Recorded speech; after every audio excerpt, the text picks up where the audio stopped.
No. Welcome to another episode of It's Those Guys, that's us, Game Reviews. I am Nick Silviano. It's here somewhere. And this is Connor Jagger.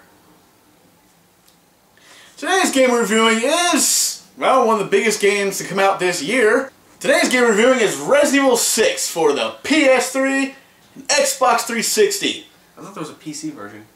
I don't know if it exists yet. Resident Evil 6 is the latest entry into Capcom's premier survival horror series, although it seems to have left out the whole survival and horror thing. The game primarily consists of 3 campaigns between 3 teams of 2. Leon, Chris, and newcomer Jake lead the charge of their respective stories, accompanied by a partner to help them along the way. These people consist of Helena, a government agent who knows more than what she lets on, but whenever is that something new, who accompanies Leon in this scenario. Another newcomer, Piers Nivens, partners with the series' favorite and resident boulder puncher, Chris, in his story mode. Okay, seriously? Who eats a steak in a bar? And finally, Sherry Birkin makes her not-so-long-awaited return to the series. All grown up, and apparently works for the government. Kinda sounds like they were desperate for another character. I mean, Rebecca would have made more sense. Yeah, it's like, what the fuck's Rebecca? Or Claire!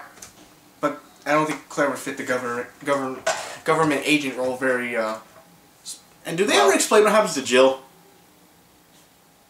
Resident Evil Damnation? Or that new movie that came out? She wasn't even in that. She teams up with Jake and convinces him to come with her because he holds a cure to humanity's zombies plague in his blood. After all, he is the son of Wesker. While each campaign in the game has different elements to them, the goal remains pretty much the same, get from point A to point B. Leon's story consists of dealing with yet another zombie outbreak, this time perpetrated by the release of a toxic gas that turns people into zombies. Stay right where you are.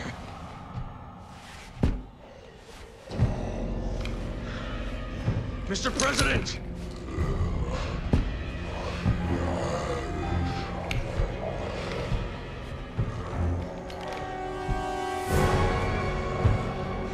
Don't make me do this. Stay where you are. Don't make me do this. Really, Leon?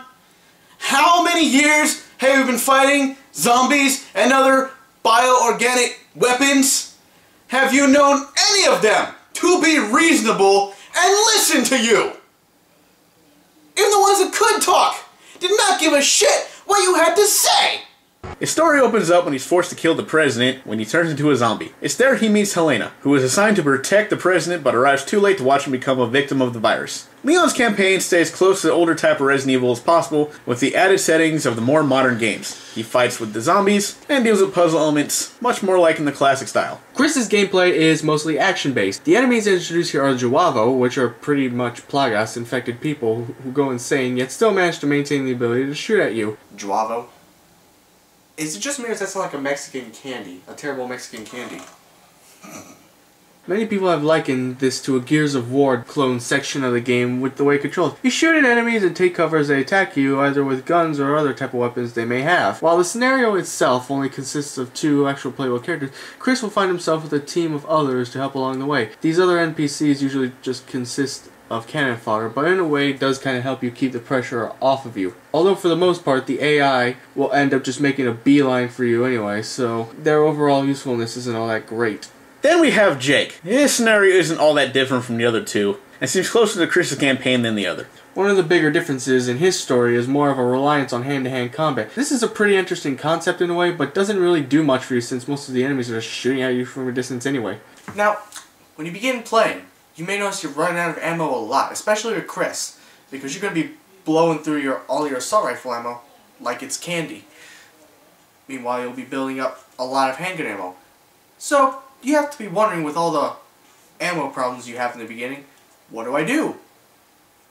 Well, the game incorporates an upgrade system in which you can add and strengthen abilities in the game. You get skill points for this in-game by killing enemies and finding them in crates, as well as other ways of procuring them. This can be things such as more damage to certain enemy types, and the ability to find and hold more ammo. The game gives you an option to add abilities between missions. You pretty much get these skill points by killing enemies, you find them in crates, much like how you found money and stuff to sell in the previous Resident Evil games. You can also find skill points when you play the Mercenaries. So you can really get a lot of different things on there. But there's another issue to tackle in Resident Evil 6. As you know, Capcom tried to bring it into a more modern type and they tried some new stuff. Unfortunately, for example, vehicles.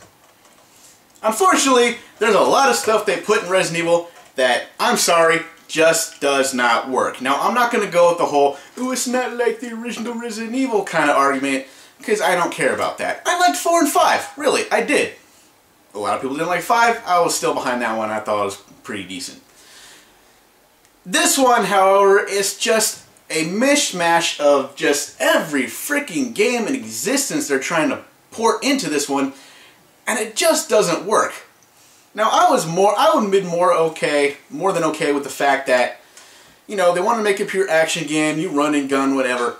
A lot of that could have been forgivable, except they just couldn't execute it right. And quite frankly, I'm surprised they tried so many different genres into this one game, that I'm surprised they didn't try to add, like, sports games into it. Well, you see, now, here's the thing. There is a section with Chris where you have to chase down a certain character with armored vehicle.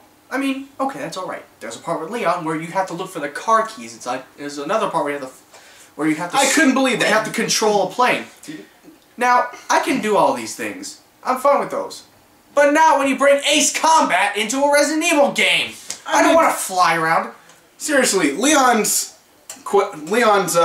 campaign and the reliance on so many cutscenes is just... Yes, not cutscenes, quick time events. Yeah. Yes, there were quick time events in Resident Evil 4 and 5, but not every 2 minutes. And I'm sorry, but there's no need to have a quick time event where you're trying to find a set of car keys. Oh my goodness, that was like one of the dumbest things I've ever seen. There's a lot of stuff going in this game that I just could not stomach get behind. I'm okay with sort of ridiculous, hokey kind of stuff, but in this, really? Not to mention a couple of motorcycle segment that's pretty much trial and error. You're gonna die a bunch of times before you realize, okay, that's there, so I gotta go around it. Not only that, I mean, zombies is one thing, but in Chris's scenario and Jake's, when you have the Jawavo, the Mexican candy enemies, I was okay with them firing back at you. That's fine.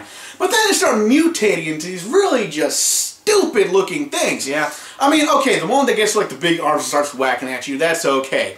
But suddenly they start turning into like these spider creatures that hang from the ceiling, and they keep doing this flip thing, and even though you're nowhere near them, they still manage to hit you that way.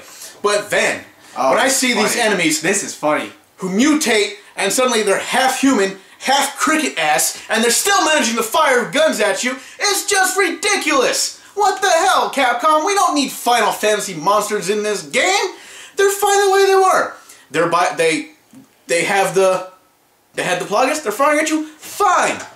They mutate here and there, fine. Things can fly out, fine. But when they start turning to big giant human bugs, what kind of crack are you on to think that was a good thing?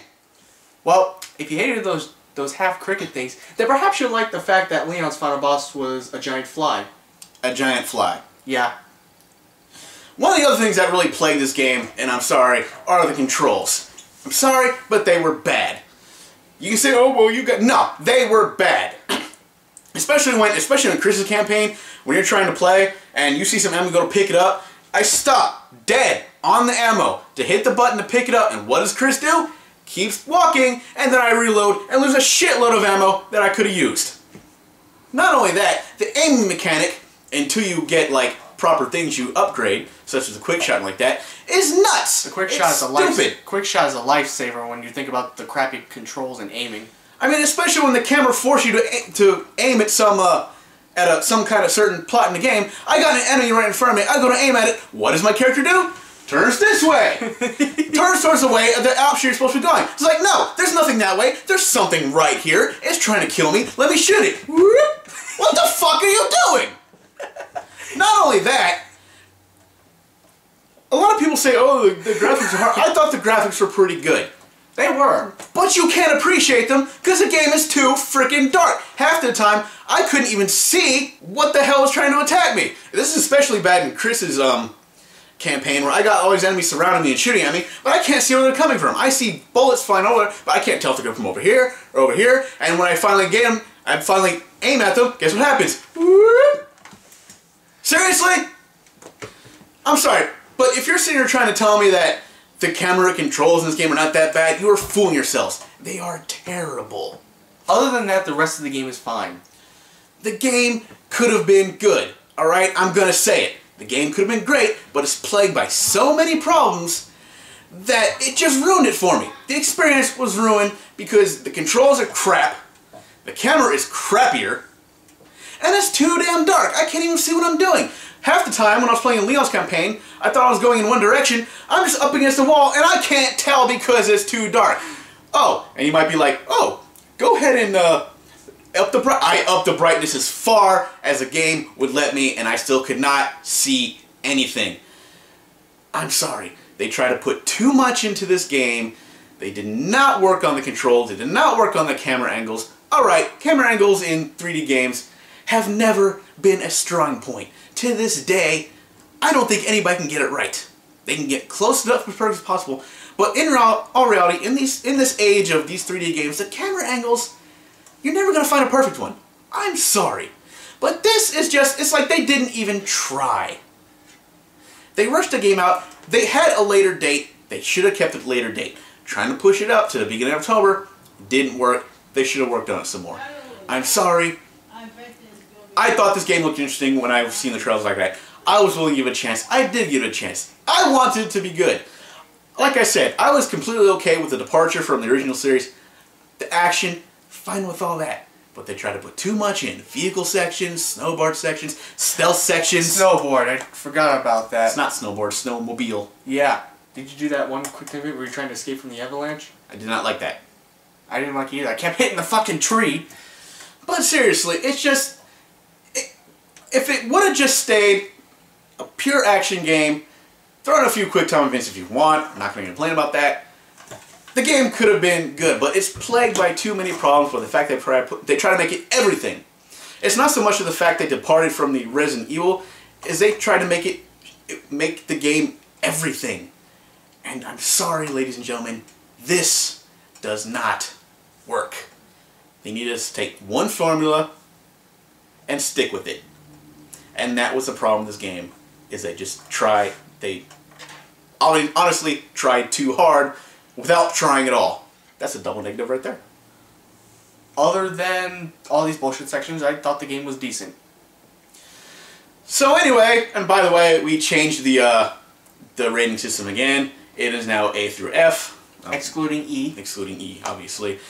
I'm going to go ahead and have to give this game a D+. Like I said, could have been better, but they just dropped the ball with this one. And I give it a straight up C. I mean, some of the mechanics were good, some of them worked, but some of them just didn't agree with the whole thing. They just didn't agree with it. So like I said, I don't hate it. It's just you tried to do something and you tried a little too hard. That's what I said already. I just summed it up for you in a couple of words. No, you said exactly. Anyway, that's pretty much Resident Evil 6 in a nutshell. I'm pretty sure they're going to work on Part 7. Oh yeah, the genre is not over by if they long do, shot. avoid a lot of what you did with this one. Take out the airplane sections. You want to do a car chase? Fine, but no airplane sections. If you want to make Resident Evil Racers, and bring back, go ahead and put it in a separate game. Bring back Claire Redfield. And have some explanation of what happened to some of the characters that weren't in this game. There's got to be something, like a phone call, they talked to somebody on the phone, a video chat, they talked on Skype before the world went to hell. I don't know, just give us something in there. Let me say Resident Evil 7 one more time. Resident Evil 7, you control Claire Redfield and Rebecca Chambers. Bring them back! What are they going to do, quick time the phone call? Phone's ringing, beep. You dropped the phone, you died. Nah, that's a little over the top. Even Capcom would be stupid enough to do that. Anyway, this has been another episode of It's Those Guys Game Reviews. I'm sorry I went a little tangent there, but... A little tangent? You completely raged. It had to be said. We'll see you next time.